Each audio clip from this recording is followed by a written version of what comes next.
O palco do episódio de hoje de Se Meu Inconsciente Falasse é o The Fresh Goodies, aqui no Itaim, em São Paulo. A minha convidada de hoje está prestando uma consultoria para casa, que foca em alimentação saudável, e como ela nunca para, o jeito foi vir até aqui para encontrá-la. A praia dela, na verdade, é o churrasco, do qual virou uma das maiores especialistas no Brasil. Eu já gravei com ela em outro programa e até hoje me lembro do assado de tira que ela preparou no episódio gravado na Fazenda Churrascada. Ela que assina o cardápio da Fazenda Churrascada, da rede Caminito Parrilha, de Brasília e do restaurante Fego Marambaia, que fica na Fazenda Marambaia, na região de Petrópolis, no Rio de Janeiro.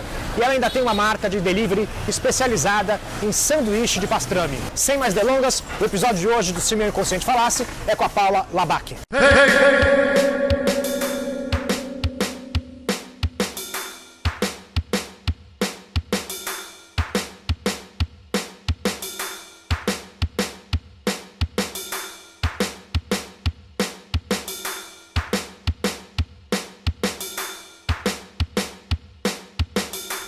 Esse videocast é um oferecimento do Resposta, a maior plataforma de pesquisa e experiência do cliente e CRM do Brasil. É utilizada pelas melhores marcas e gestores que acreditam em dados e na fidelização por meio de experiências. Com tablets, QR Codes e outras ferramentas, a empresa orienta gestores de restaurantes a focar exatamente onde é necessário. Quer saber se sua equipe é atenciosa e rápida? Se o menu está agradando? Essa é a ferramenta que você precisa experimentar. Aproveite o cupom Experiência 30 que você acessa por meio desse QR Code que aparece na tela e tenha 30 dias grátis. Você cresceu numa fazenda, né, de café e gado, né? Sim.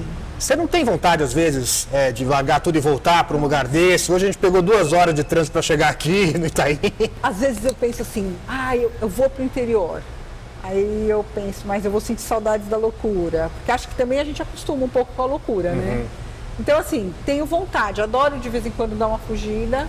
Mas hoje em dia, sinceramente, eu aguento um tempo e depois eu preciso voltar. E eu acho que a história do churrasco também evoca um pouco dessa atmosfera que não é exatamente urbana, né? Sim, muito. Tanto que veio dessa minha origem, né?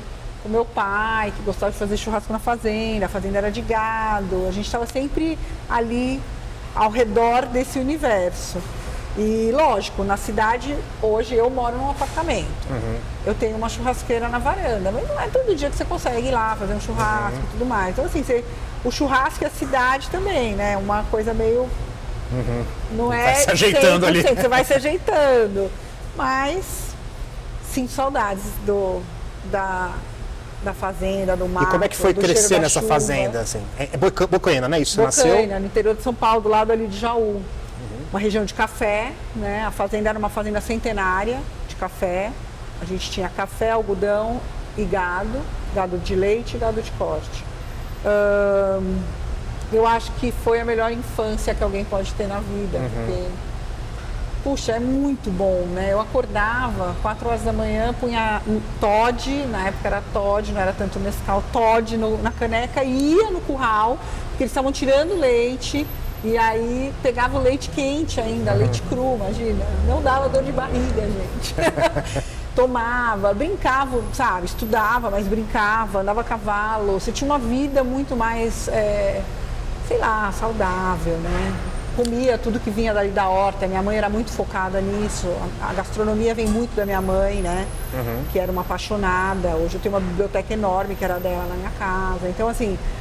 Ela plantava coisas que a gente nem, por exemplo, ervas de Provence, essas coisas todas, ela fazia, ela era muito preocupada com a alimentação da gente, tá? Então era muito legal. Eu acho que assim, todo mundo, se tivesse a oportunidade de criar os filhos no campo, numa fazenda, eu falaria, opte por isso.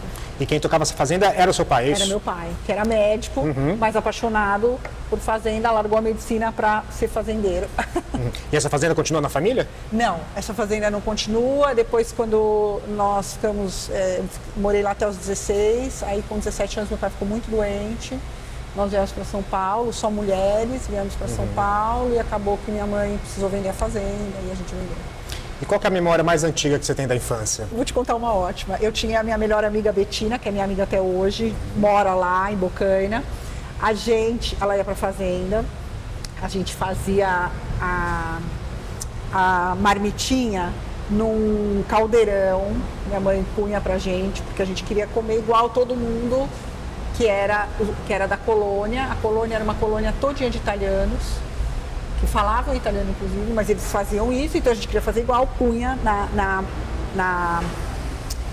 panelinha, subia no pé de jabuticaba, do lado do curral dos touros, e ficava almoçando em cima do pé de jabuticaba, comendo de colher, na panela, e enchendo o saco dos touros. Eles ficavam furiosos, eles eram muito bravos, e a gente ficava lá atormentando eles o tempo inteiro. É uma memória incrível que eu amo lembrar. Sim. E que me dá uma maior alegria. E a sua mãe, você batizou até o seu serviço de catering com o nome dela, né? Sim, Lena Labac. O que você tem dela? Você enxerga coisas dela em você? Tudo.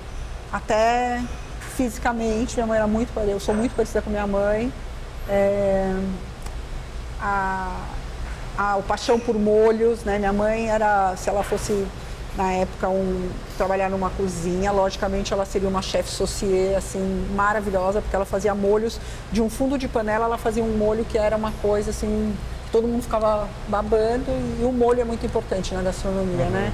Então os molhos que eu adoro fazer, eu acho que a delicadeza nas montagens, a paixão mesmo pela cozinha, sabe? Por leitura, por estudar, por estar sempre ali pesquisando, buscando informação nova. Acho que tudo isso veio dela. As ervas frescas são uma assinatura minha, né? O pouco sal, diminuição do sal e o aumento das ervas, acho que isso tudo vem da minha mãe. E personalidade, tem similaridades? Acho que sim. Acho que minha mãe era uma mulher muito forte, que perdeu o marido cedo. Eu tinha 17, 18, minha irmã também era nova na época, e ela tocou a vida, formou a gente muito bem. Então acho que essa força de trabalho também, de gostar de trabalhar. Minha mãe era uma pessoa, ela trabalhou praticamente até o último dia da vida dela, uma apaixonada. Ela tinha o bistrô no Hospital do Coração, no HCOR. As pessoas de lá amavam ela estava todo dia lá, era uma presença muito forte. Então acho que isso eu herdei dela. E mesclar isso com um pouco de carinho, de delicadeza. Hoje eu vejo com os meus netos, como eu trato eles, e sinto muito parecido a paixão dela pelos netos, pelos meus filhos. Eu sinto muito isso igual com os meus netos, essa coisa de fazer uma comidinha gostosa para eles. E do seu pai, você vê características dele em você? Sim, ele era muito bravo e eu sou muito brava. Eu sou conhecida por ser brava. Eu não sou brava, eu sou exigente. Acho que ele também, hoje, na época a gente achava que era braveza. Não era braveza, assim, ele era um cara exigente em tudo. E acho que então isso eu puxei dele. O que te deixa brava? Bagunça, desordem, falta de comprometimento me deixa muito brava. Eu acho que hoje em dia as pessoas perderam um pouco a noção do que é comprometimento. Isso me deixa muito chateada, muito brava, porque eu acho que você se compromete com uma entrega, né?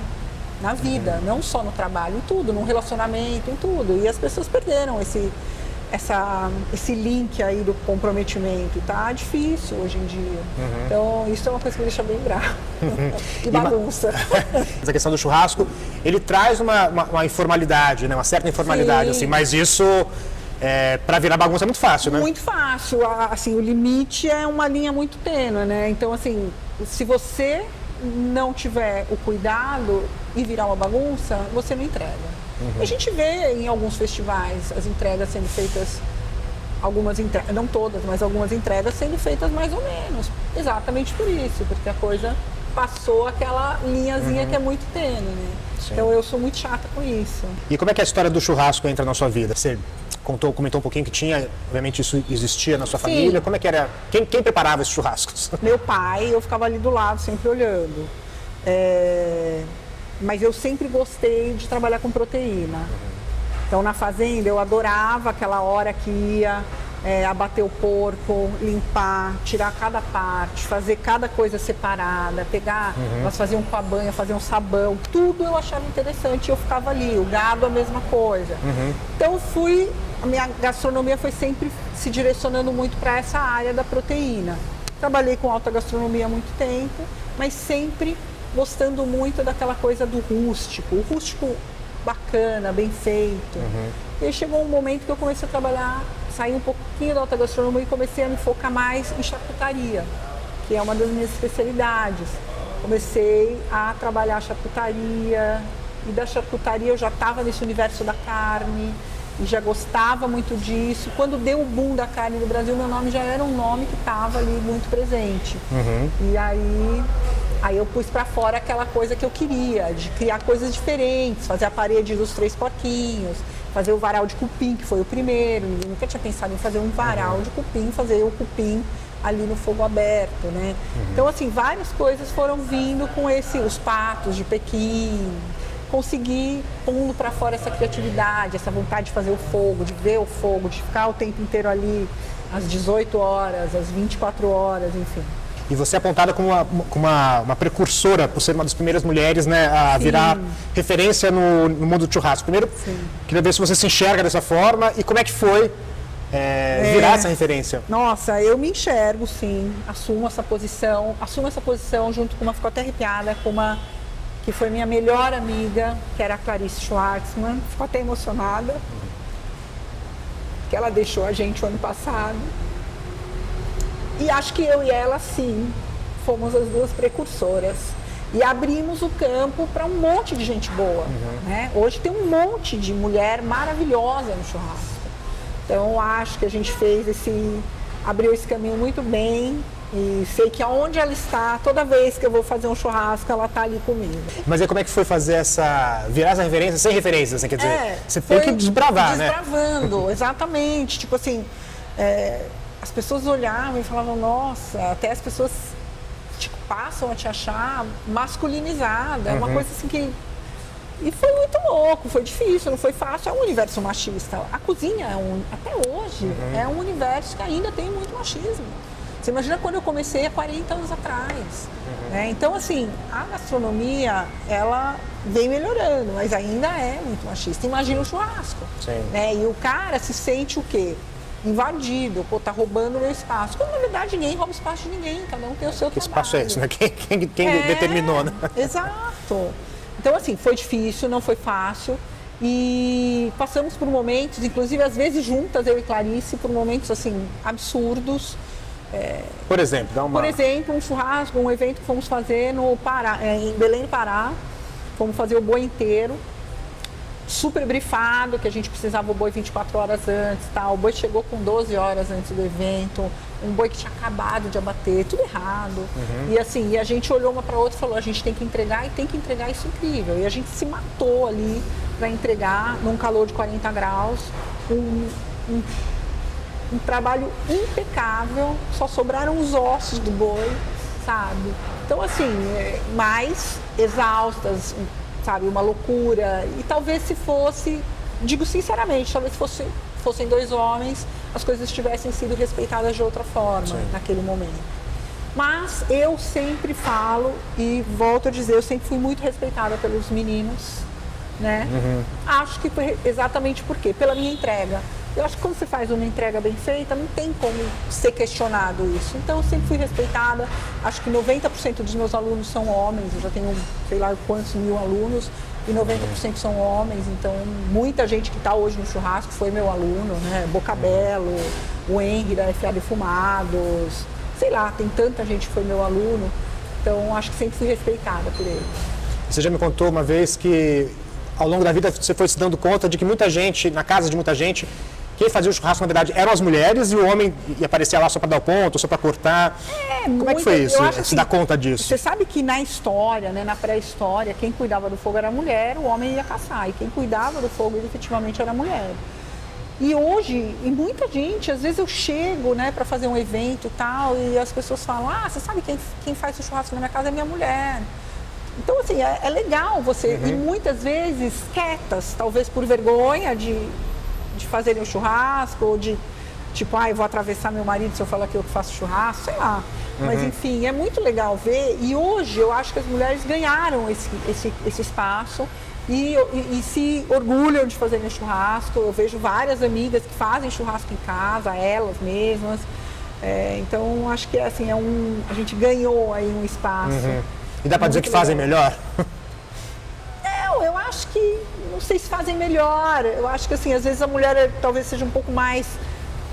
cuidadosa nos detalhes, vai.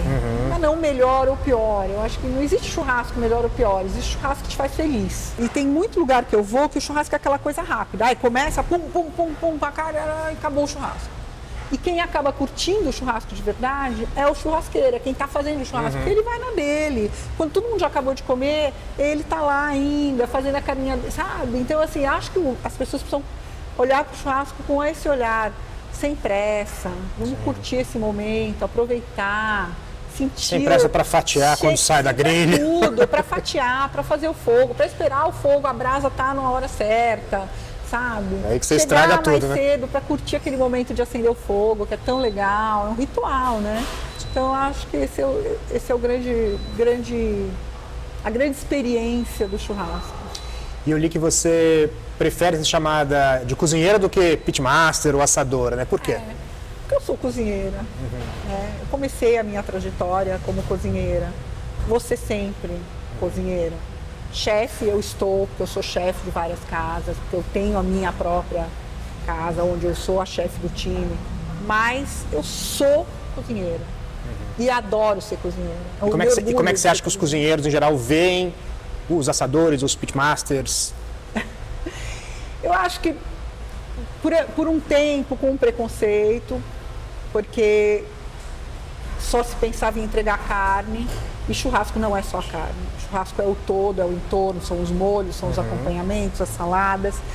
Mas acho que isso já melhorou muito porque os churrasqueiros sentiram e começaram a se desenvolver também, estudar mais, pesquisar mais e entregar mais coisas. Então eu acho que isso já mudou, já vem mudando e vai mudar ainda mais. Por que você acha que as pessoas que gostam de carne bem passada têm vergonha de falar isso, algumas, né? E por que muitos assadores... Qual o problema dessas pessoas com as pessoas que gostam de carne bem passada, né? Eu nunca tive problema em entregar a carne bem passada, desde que ela fosse entregue correta. Porque carne bem passada não é isso daqui, não é uma carne seca, né? É uma carne bem passada, que não tem mais rosado por dentro, mas que tem suculência dentro. É o ponto mais difícil, tá? Porque senão você vai entregar isso aqui. Muita gente tem preconceito, talvez porque seja o ponto mais difícil de ser feito, não sei. Mas eu acho que cada um come a carne como quer e como gosta.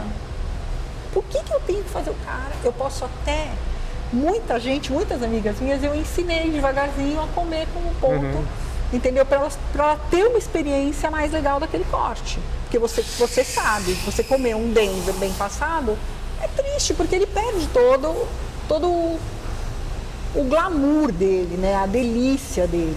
Então eu fui ensinando. Eu acho que cabe a gente ensinar as pessoas isso. Explicar que aquilo não é sangue. Né? Porque muita gente come bem passado porque tem um preconceito de que está comendo ali que é sangue. E às vezes é só esperar para fatiar, né? Exato. Então, assim, tudo isso eu acho que a gente, como cozinheiros, tem obrigação de ir orientando e ir transformando. Acho que esse é o grande papel, né? E a carne do Brasil e o churrasco mudou muito, né? Acho que todo mundo tem aquela memória, os mais velhos, assim, me incluindo, daquela carne que você mastigava, depois você cuspia, porque exato, porque era pra comer. Exatamente, porque era uma carne que, tipo, não tinha o tratamento que tem hoje. E te digo mais, te digo assim, não é só raça. Raça, lógico, né? Traz grandes ganhos, mas a gente tem Nelores de altíssima qualidade hoje que entregam tanto quanto o Angus, né? Às vezes quase próximo de um Wagyu. Então, assim, é que o estudo, tanto como eu falo que a gente estuda o tempo todo na gastronomia, o estudo na pecuária avançou horrores, o que é maravilhoso, né? Eu acho assim, fantástico. E os estudos avançaram e hoje a gente consegue uma entrega de carne, pelo amor de Deus, maravilhosa. Saímos do commodity com uma carne e a gente tinha carne de qualidade, né? A gente só não sabia exatamente como trabalhar ela e onde ela estava. E aí quando a gente conseguiu isso, hoje você come carne maravilhosa no Brasil inteiro e fora do Brasil eu escuto muita gente falando, a carne de vocês é a melhor carne que eu já comi. Mas como é que é no churrasco na sua casa lá na infância, assim? Já eram, por vocês terem carne, terem gado lá também? Como a gente tinha a fazenda aqui e no Uruguai, a gente estava muito acostumada com a carne uruguaia e do sul. Você já estava no padrão, partiu do padrão alto. Então, como meu pai fazia importação de gado, venda de gado, então a gente sempre tinha ali já uma carne muito próxima da carne do sul. E labaq vem da onde? É Líbano? Árabe, é. Árabe. Libanês. Tá, mas qual que é a ascendência? Como é que chega até lá? É, minha avó. Minha avó e meu avô eram libaneses. A culinária, obviamente, de lá é muito Rica. muito rica, assim. Particularmente adoro. Isso te influenciou bastante? Muito, muito. E a minha avó amava a minha mãe. Era a sogra que amava a nora. E ela ensinou a minha mãe, minha mãe amava cozinhar, ela ensinou a comida árabe para minha mãe inteira. E minha mãe amava fazer comida árabe. E assim, comida árabe realmente, assim, ela é um momento, né? É um ritual. E é aprender a respeitar o tempo, a comida árabe. Então, assim, eu acho que foi uma influência muito legal na minha vida. E o árabe ama comer, ama receber, né? Ai, vó, eu vou ir na tua casa almoçar com você. Eu e ela, por exemplo. Você chegava, tinha um banquete na mesa para 20 pessoas, né? Para 20 pessoas, a fartura. O árabe tem essa coisa da fartura. Então, eu brinco que nos meus eventos, os clientes às vezes falam, nossa, mas você trouxe muita coisa. Eu falo, não faz mal, amanhã você almoça isso. É, assim, uma comida que você pode ir aproveitando, né? Ela não se descarta ali naquele exato. momento. E como é que foi assim, essa decisão para sua família de você ir para gastronomia? Não. O churrasco veio meio depois, assim, mas... Foi difícil. Para minha mãe não, para minha mãe foi muito, muito legal, mas para o meu pai foi muito difícil. Um pai árabe, né, com 2 filhas mulheres, então médico, ele queria que eu fizesse faculdade, ele queria que eu fosse estudar. Entrei na faculdade até de medicina, não fiz psicologia, me formei, mas desde sempre cozinhando. Mas chegou a atuar como psicóloga, não? Não, nunca atuei. O que te levou a esse caminho? Da psicologia? Porque eu queria fazer medicina. Já que eu tenho que fazer uma faculdade, eu vou fazer que nem você, pai, vou ser médico. Ele falou, de jeito nenhum, medicina não é pra você é muito Quer dizer, sensível. ele queria, mas não queria. Você é uma pisciana, fazer medicina não, veja outra coisa, vai fazer direito, que você adora debater. Aí, acabei olhando a psicologia com um olhar, assim, mais interessado, gostei e acho que foi muito bom pra minha vida profissional eu ter feito psicologia. Porque... O que te ajudou? Eu não atuei numa clínica, mas eu atuei na cozinha diariamente. O mundo é uma clínica ambulante, né? Então eu acho assim, a lidar, né, com pessoas. A cozinha é muito lidar com pessoas. É um lugar acalorado, é um lugar onde o nervo está flor da pele. A hora do serviço é um momento de muita tensão. Então eu acho que assim, acho que a cozinha e a psicologia se encaixaram muito bem.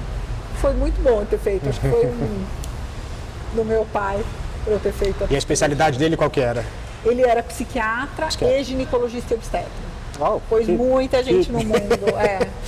Que mix. Pôs muita gente no mundo. Ele era psiquiatra, aí apareceu uma oportunidade com um amigo de comprar uma maternidade, aí ele fez uma segunda especialização e atuou durante muito tempo. Como é que é para você se ver nessa posição do serviço, de você estar atendendo no churrasco, isso é direto, você está ali trabalhando e está servindo as pessoas, né? Sim. Como é que você já se viu em algum momento diminuída por estar nessa posição? Não, eu acho que servir as pessoas é a coisa mais rica que tem, é a maior forma de você dar carinho, dizer eu te amo, você pôr um prato na mesa de uma pessoa, dá na mesma que você olhar para ela e falar eu te amo, você está alimentando ela, né? Eu adoro e nos eventos ter o contato com as pessoas, né? Tá ali liderando o meu time, passei a noite inteira acordada com eles, trabalhando e tá ali com as pessoas que estão comendo a minha comida. Adoro ficar vendo a cara das pessoas na hora que comem. Eu tenho várias fotos que eu faço em evento das pessoas já saindo com a pratinha e daí comendo e a expressão, porque eu acho isso é o que me motiva. Mas você acha que todo mundo vê assim, dessa forma? Não sei. Não consigo ver de outra forma. Tem clientes que vão estar se achando ali, bom, estou sendo servido, aquela coisa que eu acho que remonta no Brasil à escravidão, tem muita gente que chega e fala assim, nossa, eu estou sendo servido por você. Eu falo, lógico. Sim. Né? Essa coisa que você falou agora é muito, muito, muito pesada no Brasil, né? A gente tem resquícios as pessoas... E tem gente que sente subalterno, né? Sente isso diminuído, né? As pessoas têm vergonha, às vezes, de servir. Não, para mim é uma grande honra poder servir. Se não fosse assim, você teria chegado onde chegou, profissionalmente? Desse meu jeito? Essa postura de, assim, eu lido com isso de uma forma, obviamente, bem resolvida, né? Se eu tivesse chegado mas de uma forma que eu não gostaria de ter chegado. Entendeu? Como eu vejo vários grandes chefes. Talvez eu não quisesse aquela Paula. Qual que é o seu maior medo profissional? Perder meu paladar. Na pandemia eu fiquei muito apavorada. Foi meu maior medo. Você perdeu tudo? Depois, eu tinha muito medo de morrer, lógico, por causa dos meus filhos, meus netos, mas eu tinha muito medo de perder meu paladar. Eu tive Covid,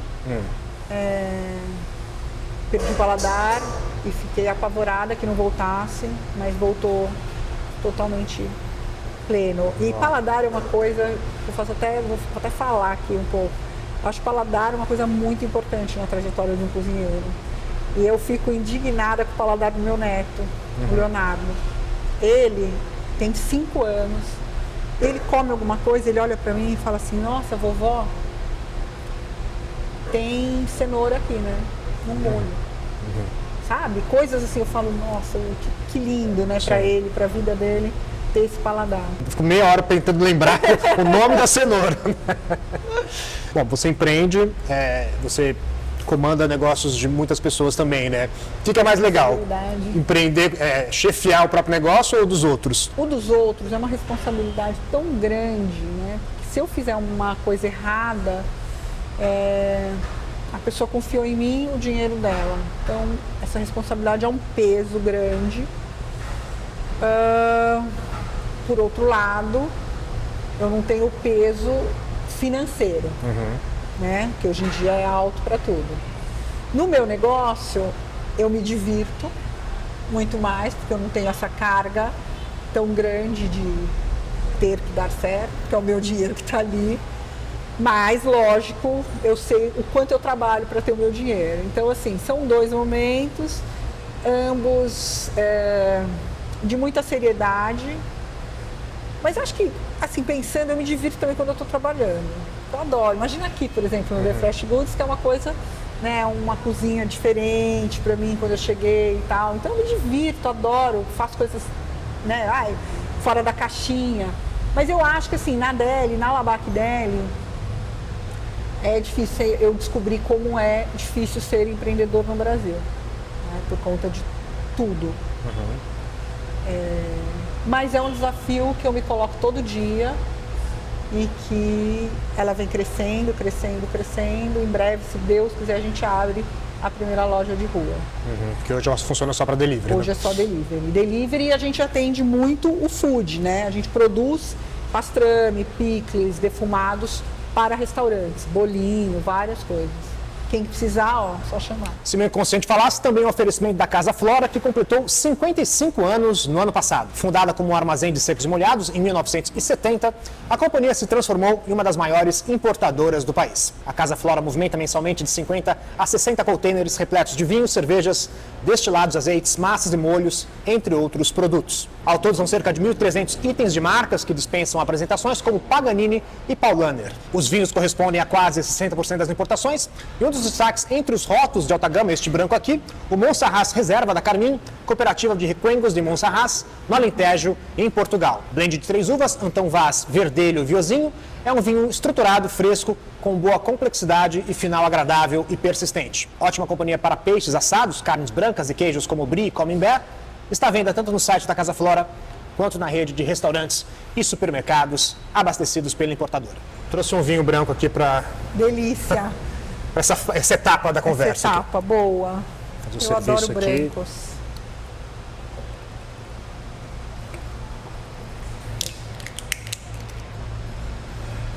Vou te contar um segredo. Eu sou péssima abrindo vinho. Olha, eu sou péssima abrindo vinho, gente.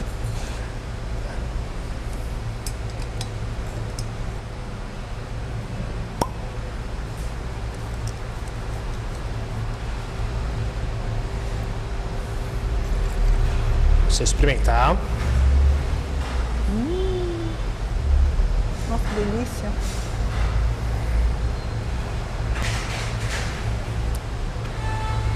Nossa, meu Deus, que delícia. Nossa, muito bom. Aonde encontra? Isso aqui é importado pela Casa Flora. Nossa, delicioso. Monsarazás. Bom, saúde. Que a gente se encontre muitas vezes Sim. ainda. Bom. Como é que é a sua relação com os vinhos? Aproveitar que tem um vinho aqui, me conta como é que... As duas bebidas que eu mais gosto são vinho e uísque. E vinho, assim, acho que na minha casa sempre se bebeu muito vinho, meus pais e tal. Então eu sempre gostei.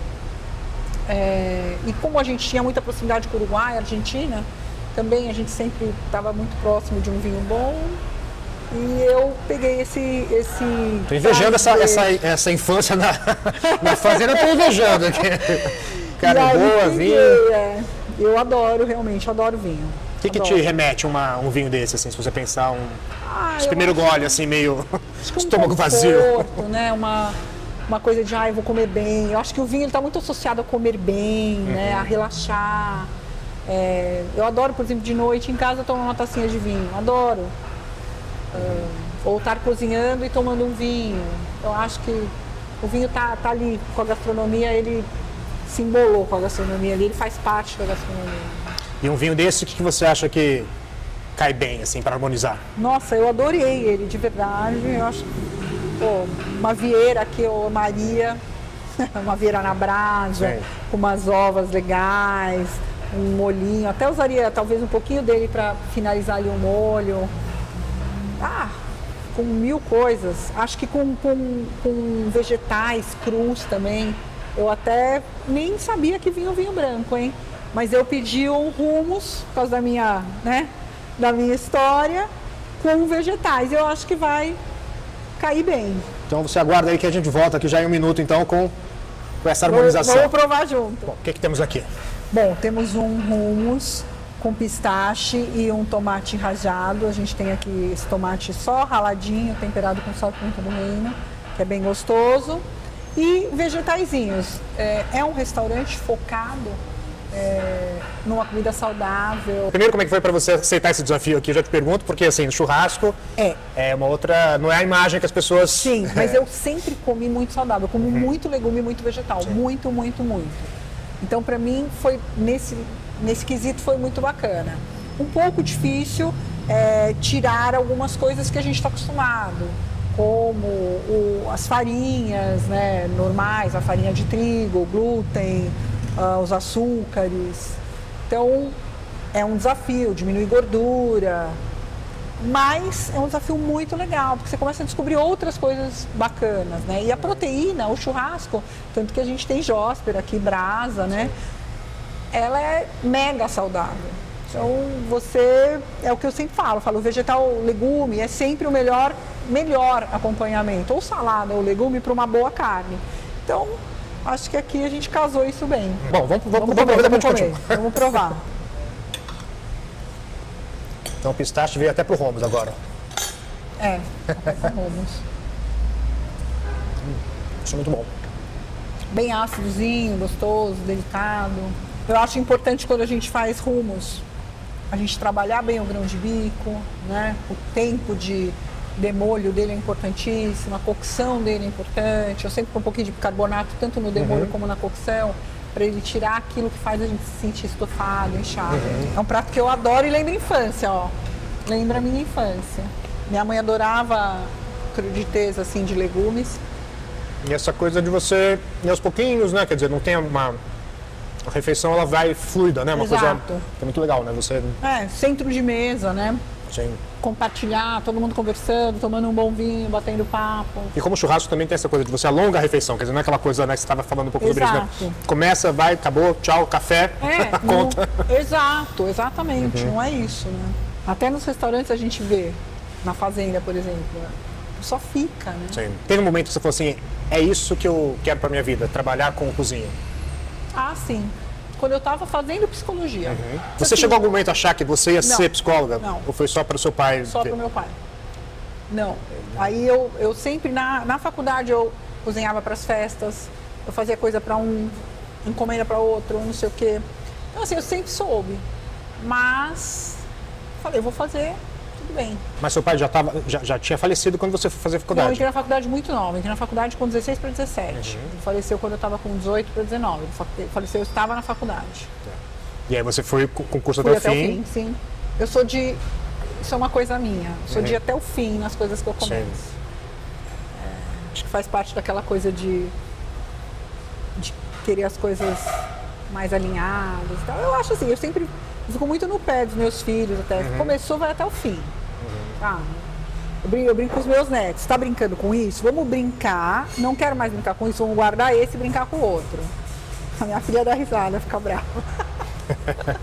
Mas isso já te prejudicou de alguma forma? De você insistir em alguma coisa que sabia que não ia dar em nada, mas mesmo assim, por uma questão... Não. Você enxerga isso como uma teimosia? Talvez relacionamento. Sim. Acho que sim.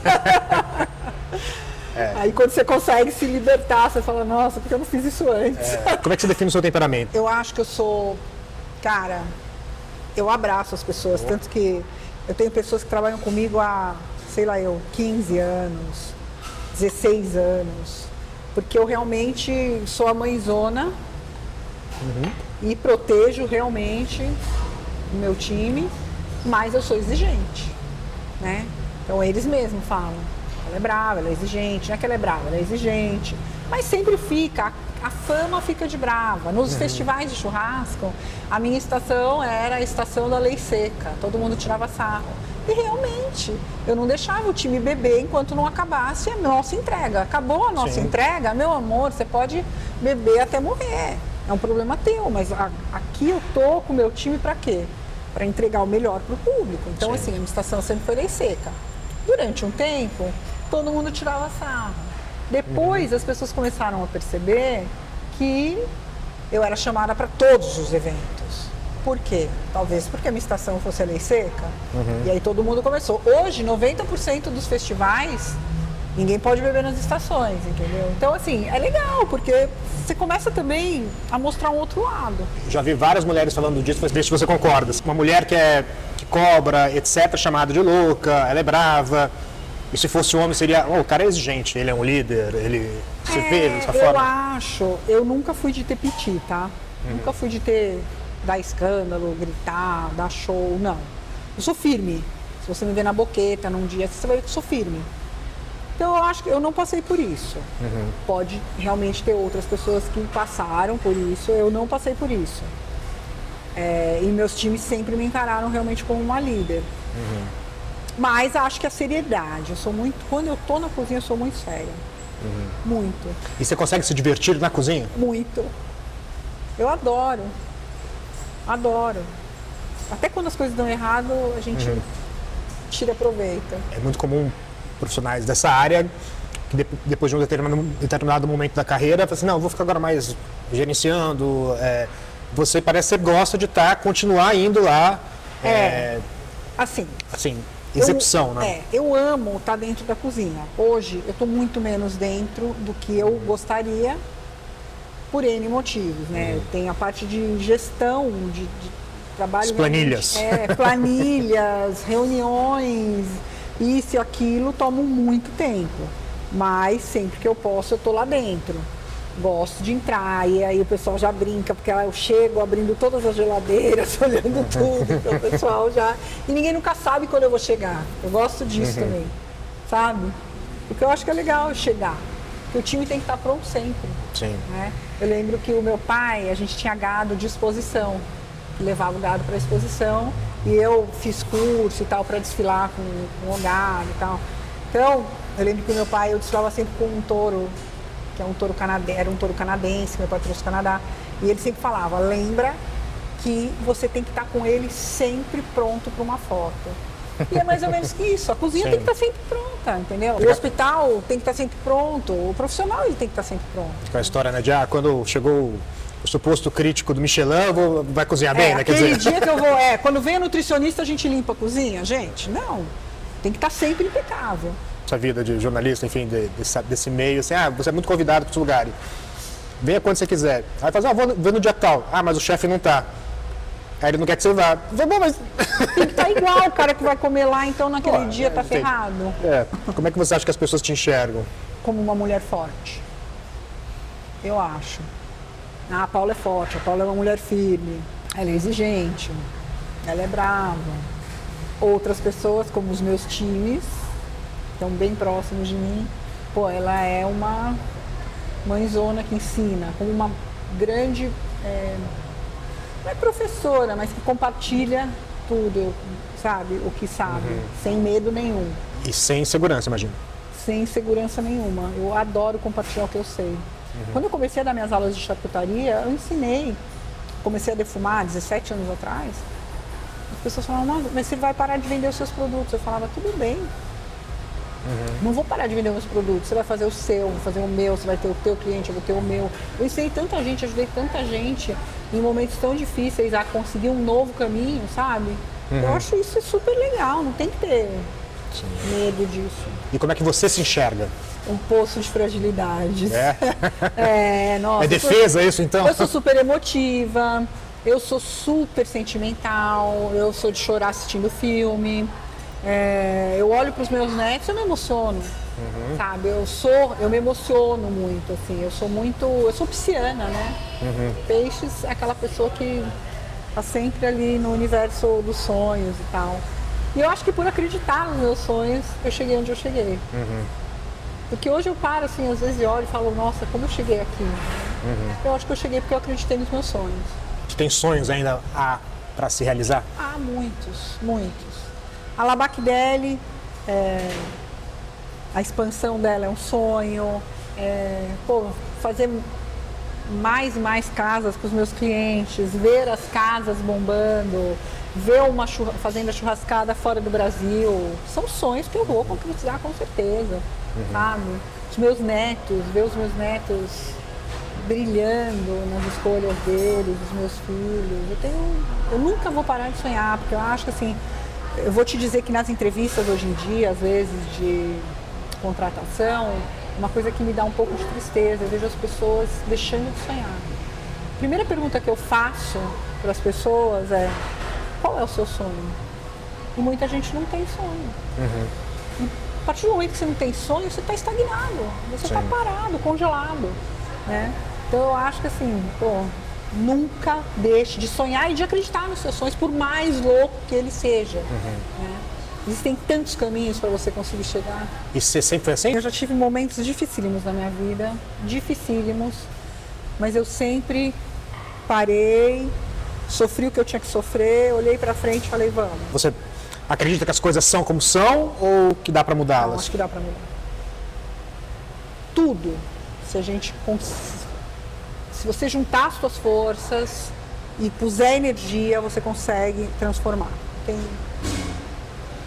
Não existe, isso não dá. Tudo dá.